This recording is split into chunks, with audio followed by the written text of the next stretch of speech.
आज हम श्री महापुराण का पार्वती तृतीय खंड पढ़ने जा रहे हैं। 33वां अध्याय।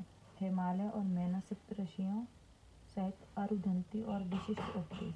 ओम नमः शिवाय। शिव जी सदा सहाय। ओम नमः शिवाय। गुरु जी सदा सहाय। ओम नमः शिवाय। शिव जी सदा सहाय।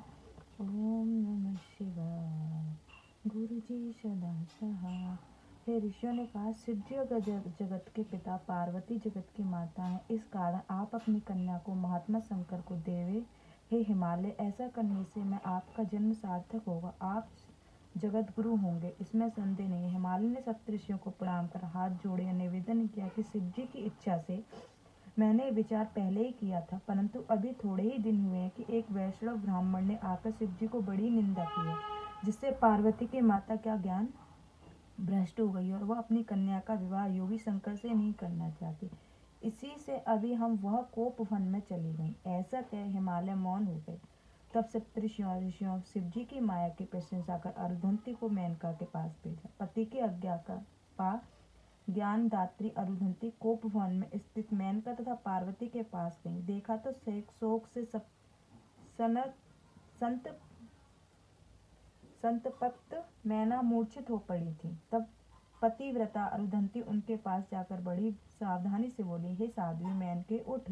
मैं अरुधंती तेरे घर आई हूँ और परम दयालु सप्तऋषि भी आए हैं। फिर तो मेनका अरुधंती की बात सुनकर शीघ्रता से उठी और उन्हें लक्ष्मी के समान जानकर प्रणाम किया। इस प्रकार बोली, अहो, आज हमारा पुण्य सफल हुआ जो जगत के विधाता से वशिष्ठ जी की धर्मपत्नी मेरे यहाँ आई।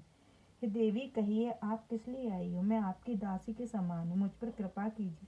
जब मैना ने ऐसा कहा, उसे बहुत कुछ समझाकर अरुधंती सप्तऋषियों के पास चली आई।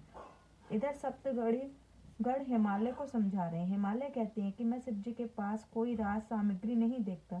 स्वजन व बांधव भी तो नहीं है, उन्हें निर्लिप्त को मैं अपनी कन्या कैसे दे दूं? आप सब ब्रह्मा जी के पुत्र होकर ऐसी बातें कहते हो। यदि कोई पिता काम, क्रोध, लोभ और मोह के वश में होकर अपनी कन्या को किसी प्रतिकूल वर को देता है तो वह नरक का भागी होता है।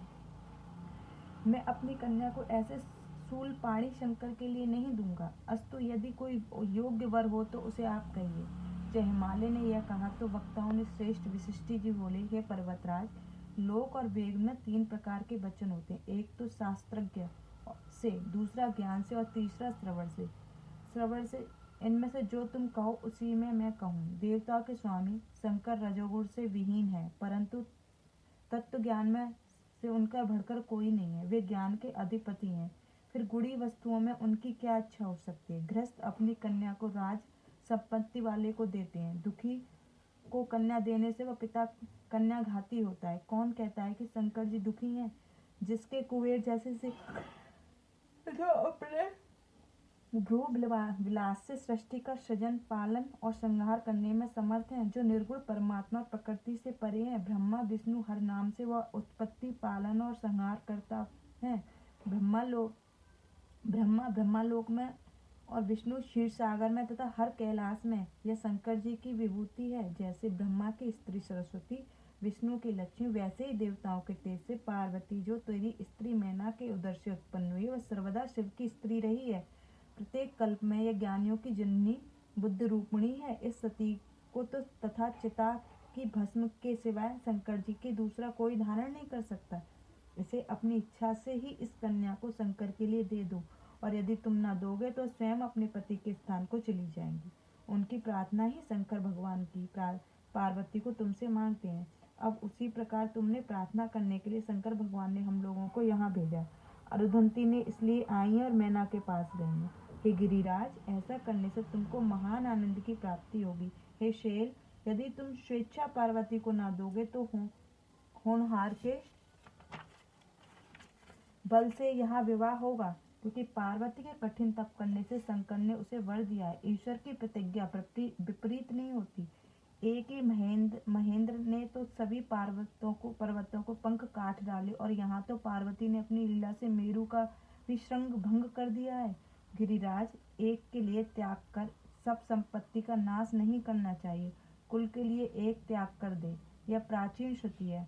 अन नारायण राज्य ने ब्राह्मण के लिए अपनी कन्या देकर उनके भय से अपनी संपत्ति बचा ली।